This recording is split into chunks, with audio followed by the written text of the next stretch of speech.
Hello, and welcome to Time Between Times Stories. Now, for those that follow me on Twitter, you might have known that a few days ago I was lucky enough to visit Oystermouth Castle in the Mumbles in South Wales. What a beautiful stone structure upon a grassy hill that shines brightly in the sun. It looks over, lords over and commands over all it can see in the Mumbles and far out to sea across the bay. A beautiful place. But as the wheel of the year turns and we come to the darker seasons, the beautiful places do not get such good publicity. Here we are now, as the time between times grows longer, talking about ghosts and legends and dark places where we fear to tread.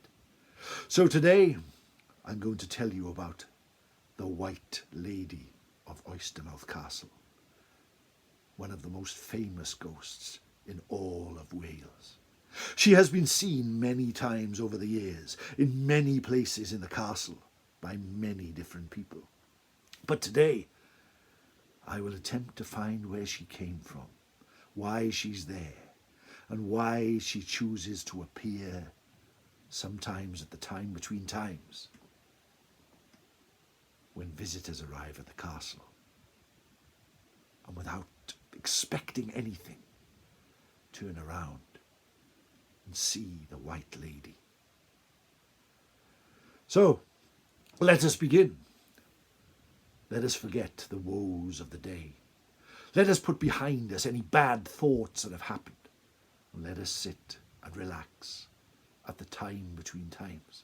The time when it is neither night nor day, but the sun has gone and the sky is grey. Let us gather around the fireplace. We can hear the howl of wolves, we can hear the growl of bears, but we know we are safe here in the time between times. So just for a few moments, close your eyes and lose yourself to the story as I tell you about Sybil de Bracy, the White Lady of Oystermouth Castle. Reginald de Bracy was a cruel, cruel man.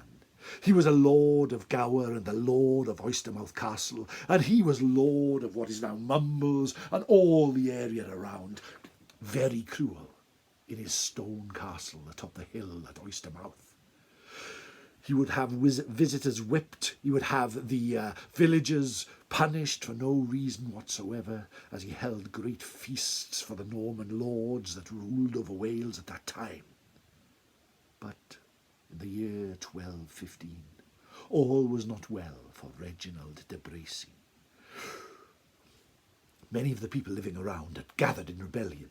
Many of the Welsh people who had been there for hundreds of years gathered to try and get the Norman lords to leave the area. There was rumours of an army about to attack. All around his messengers came in, noting that people had gathered in large numbers, and Oystermouth Castle was about to be attacked. Reginald de Bracy was in a state of panic. He gathered his troops to his walls, and they were few, for many of his had travelled to London to see the king and take part in his wars, leaving the castle very, very vulnerable at that time.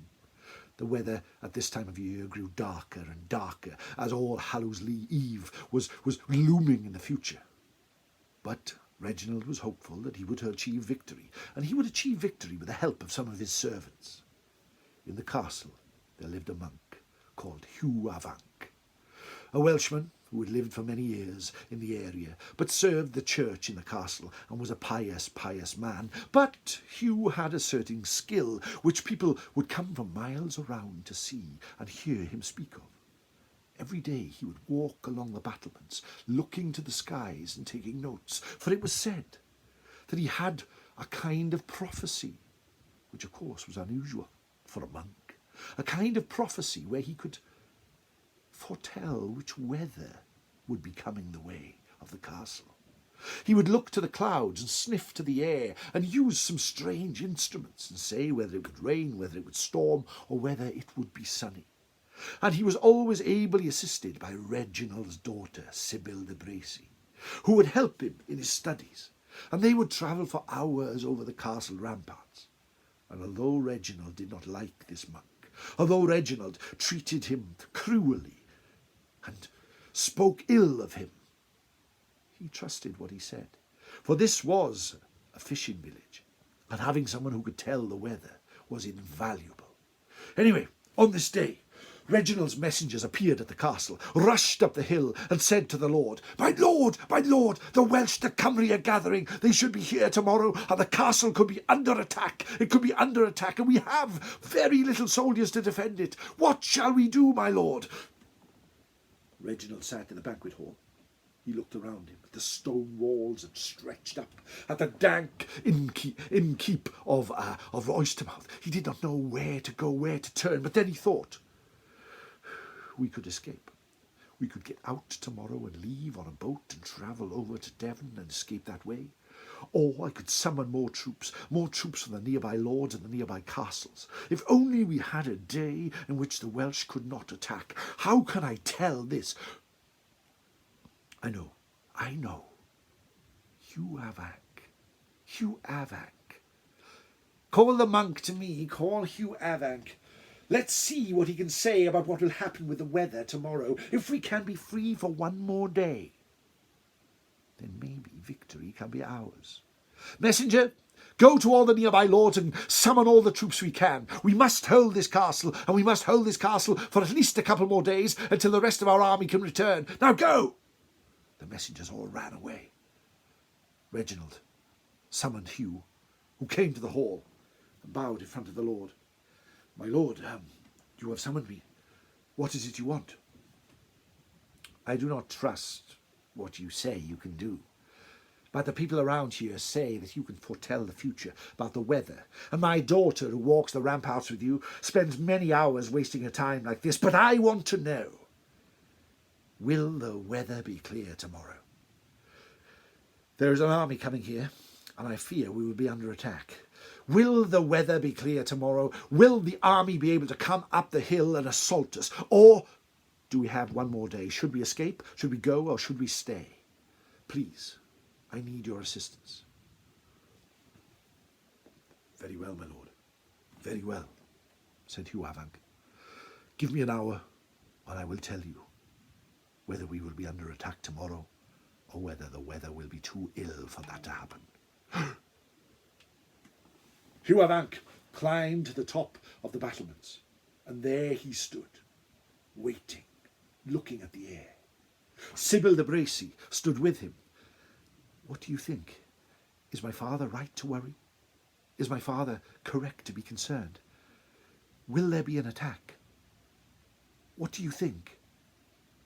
Hugh sniffed at the air. Hugh brought out one of his small instruments and lifted it up to the sky.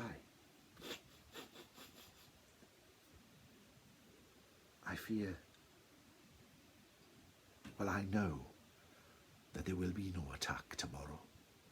There will be a great storm. There will be thunder. There will be lightning. There will be rain that will run down the walls of the castle like a waterfall. There will be no attack. Your father can hold out for another day before the armies come. Oh, that's fantastic. I shall let him know, said Sybil. Thank you, Hugh. Thank you for all our help. She rushed down the stone stairs and into the great banqueting hall. There she came in front of Reginald. My father, my lord, Hugh has studied the air and studied the clouds and studied the sky. And he says tomorrow there will be no attack, for there will be a great storm. And the armies will not be able to gather or march up the hill, for the ground will be so wet that their horses should not be able to hold their feet inside. Excellent. That is good. We must hold out for one day longer. For if the armies gather at Oystermouth tomorrow, there will be no escape for us. The night fell. Everyone slept. And the night grew darker and darker and darker. But the sky was still clear. And in the morning, to his horror, when Reginald awoke, his castle was surrounded by the Welsh army. There were banners and whole campfires lit. Hundreds of soldiers and peasants had gathered outside with ladders ready to assault. Reginald was horrified. Reginald's anger knew no bounds, for now he was trapped within the castle with but the smallest of garrisons. He summoned Hugh of Ank, and there in the great hall of Oystermouth Castle he shouted and swore at the monk. "You told me today there would be a storm. You told me that no army could gather. Traitor, I say, traitor!" Take him to the castle vaults. Take him to the whipping post, and have him whipped within an inch of his life. Reginald's soldiers took Hugh down into the bowels of the castle, and there, just as he had said, was the whipping post, a circular stone post on which prisoners were tied to and whipped within an inch of their life. Hugh, a pious man, quietly went to the whipping post, where he was tied. His back was exposed, and one of Reginald's soldiers whipped him, and whipped him some more. Hugh's back started to bleed, and even then the monk cried out in prayer and pain. This was a dark time in Oystermouth Castle, and Hugh's soldiers, Reginald's soldiers even, were worried, and now they carried on whipping and whipping. Where they should have stopped, more they carried on until Hugh's back was a blanket of blood. Sybil rushed in. "Do not whip him any more! Do not! You will kill him!" And the soldier pushed her aside, careless that he had just touched the lady of the Lord, the daughter of the Lord. She jumped in front again and tried to stop Hugh. This time Reginald saw what she was doing. "My daughter, do not defend this man who has caused a fate to befall upon us. Or if you do it again, I shall place you on the whipping post." "I will not, father, I will not. He meant nothing but good. He told us that the day would bring a storm, and it has not, but he has not done this on purpose." "Away!" said Reginald, pushing his daughter aside, but again she jumped out in front and tried to stop Hugh from being whipped. "Place her in a cell, and tonight have her whipped with 10 lashes until her back is bloodied," said Reginald. His men put Sybil in the cell. They untied Hugh, who slumped to the ground. All strength had left him. His back was a bloody mess. He could only whimper, and he was left on the cell floor to die as Reginald's men rushed to the walls. That day there was a great battle. The Welsh brought up their ladders and attacked the walls. Reginald's men, by the skin of their teeth, managed to hold them off, as catapults flied through the sky, as the ring of armour and swords rang out all over the Gower hills.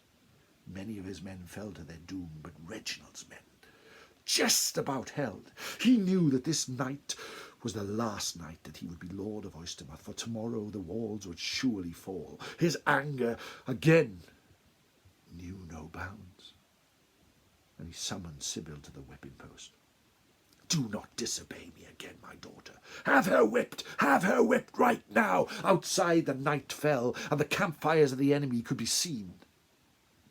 As Sybil was brought to the whipping post, placed upon the post, her back exposed, her white gown torn, as the soldier whipped her 10 times, leaving her back an absolute mess. She sobbed and wailed and cried, as again, upon the floor next to the whipping post, was the body of Hugh of Ank, dead, not breathing. She was untied just as the clock of the church tower struck midnight. She slumped to the floor in pain, but then turned to her father and slapped him in the face. "You have done a great evil here, father. You have done a great evil, and the castle will fall." She rushed from the dungeon up the stone stairs, her feet banging on the stairs as she went up. She climbed to the highest tower overlooking the keep and screamed at the gathered army outside. Take the castle, for my father has lost his mind and has his own servants whipped. What she did not know was that evening the clouds had gathered. That evening the smell of sulphur was in the air. And that evening the rain had started to fall. As she reached the battlement wall, a peal of thunder echoed in the sky like the gods were banging drums from afar. She could see the army outside running for cover as she stretched her arms to the sky and appealed to the heavens for them to attack. At that very moment, a bolt of lightning shot from the sky and hit Sybil de Bracy, striking her dead at that very moment. She tumbled from the walls, her broken body smashed asunder on the grass outside. Her father rushed up just as the rain started to pour down like a river. He knew he had done wrong. He knew that his anger was needless. And he knew that although the prophesied storm had finally come, it was too late, and tomorrow the castle will fall. And fall it did to the rebellious Welsh, and the Norman lords were cast out, only to return years later. But even though they left, the White Lady did not. There have been many occasions where she has been seen in the grounds or on the battlements of Oystermouth Castle. Some of the most famous happened like this. Many years ago, a family had visited Oystermouth for a picnic. Children had rushed off to play, and the mother and father were clearing up all the food they had made. And the father heard a sobbing noise. He rushed around to some trees just by the castle. There on the ground was the White Lady, sobbing, her back uncovered and full of blood. As the father rushed to her, she turned, looked him in the eye and vanished. On another occasion, a dog walker saw a white figure roaming the battlements above, looked up. She turned to him, then turned around, unveiling her bloody back, and then vanished. It is said on a stormy night in Oystermouth Castle, the White Lady can be seen roaming the battlements, her back bloodied with whipping scars. And there in the dungeon, you can still visit today, is the whipping post, the stone post where Hugh Avanc and many others met their fate. If you feel it, the cold stone in your hands, it almost feels like the ages echo in it. The anguish of the ages can be felt. There is a rumour amongst the young that if you go round the whipping post 3 times and say, White Lady, will you appear?